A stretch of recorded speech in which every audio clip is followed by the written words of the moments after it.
Bum bum bum bum bum bum bum bum bum bum bum bum. The Peter Dislike Show.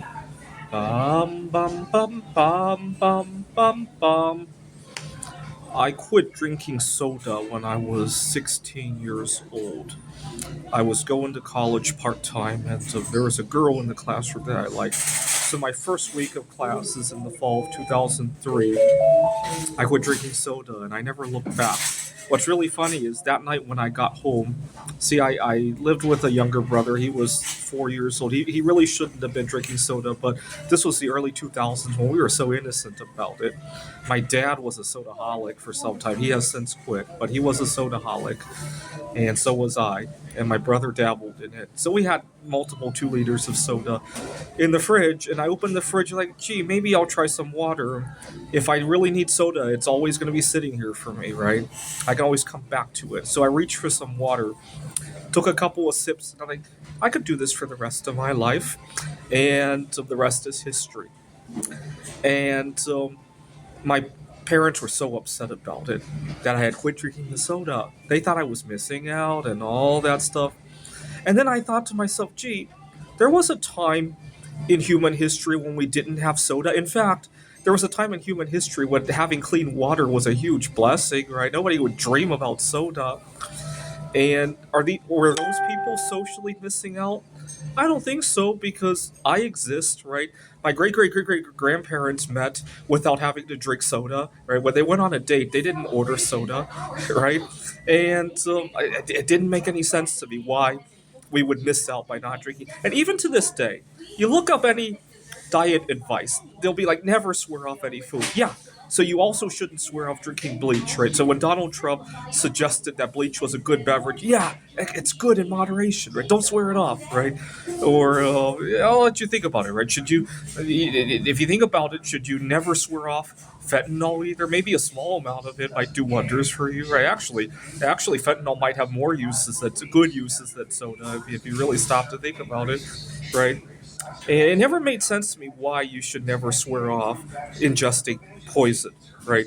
Would it be a good idea to also consume a little bit of radiation or intentionally, right? I'm not just talking background radiation, right? Would it also be a good idea to intentionally take in arsenic, right? If anything, we try to find soil that doesn't have a whole lot of arsenic in order to grow our food. The less, the better, right? Actually, arsenic might even be an essential nutrient in small amount. I'm not sure, but would it be a good idea to consume a tiny, tiny, tiny, tiny amount of thallium? Right, right. It never made any sense to me at all. Now, the other thing is that I sometimes see people tell me that an occasional soda is okay. Right? They might not say it's good for you, but they say it's okay. And then you watch these people; they're drinking an occasional soda here, an occasional soda there. Right? Oh, they're having a Christmas party. They got to drink soda, and they got to cram for an exam. They just had a stressful event. They need to drink soda on their first date because they're so nervous. Oh, they just broke up. They need to drink soda to commiserate, right? And you quickly realize it's occasionally all the time, right? And then some people get so involved in thinking about when's a good occasion to drink soda that they're consuming so much energy doing it. Google this. How do I drink soda without getting addicted? How do I continue to drink alcohol without getting addicted? You realize how much time people spend doing it, and then they fail like a good percentage of the time anyway. My favorite story was I love going down these rabbit holes, so excuse my specificity of the story. I was reading some advice on quitting smoking. I know I've never smoked, but I'm just curious about it. Now, it turns out cigarettes are slightly radioactive, and there's a lot of debate on whether or not the dangers of smoking come mainly from the radioactivity. It's contentious. Now, this smoker on the Reddit site came up with this brilliant idea of rotating his cigarettes so that he was always smoking cigarettes that were 3, 4, 5 years old to have a little bit less radiation. It's not a whole lot less because some of the radiation comes from lead 210, which has a half life of 22 years. So even if your cigarettes are 5 years old, It's not a whole lot less, but he claimed that it still made it's still better than nothing. And he took a picture of his huge hoard of cigarettes. I'm like, gee, if you have the energy to do that, can you funnel that to actually stopping smoking, please? Right? That's what I was thinking. Actually, I think his efforts impeded his attempts to quit smoking because now, anytime he wants to think about quitting smoking, he has to lose a 5 year supply of cigarettes. And he was probably doing a way more harm than good by doing that. I guess if tomorrow our dollar collapses and those cigarettes become good currency, he might be ahead of the game. But there's better things to hoard besides cigarettes for that purpose, right?